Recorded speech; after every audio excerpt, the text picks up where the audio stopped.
mga karne ng baboy na paninda. Sa isang talipapa sa Paco sa Maynila, pinagpiestahan ng mga daga.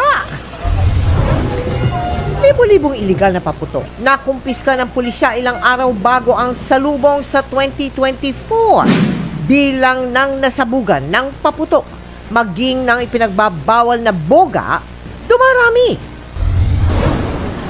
Lucky Charms, bilog na prutas, at iba pang pampabuena sa Year of the Dragon. Mabenta na sa Binondo at Divisoria.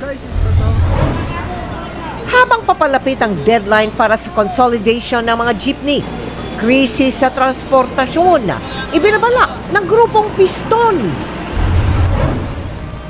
Huli ka! Komprontasyon dahil sa umano'y pambabastos. Nauwi sa suntukan, isa ang patay.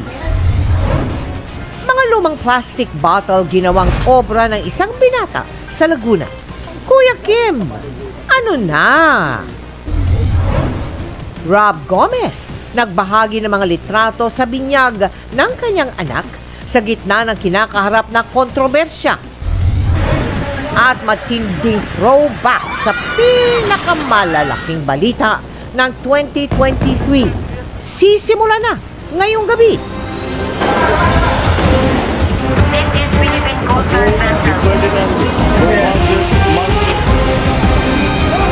Live mula sa GMA Network Center, ito ang 24 oras.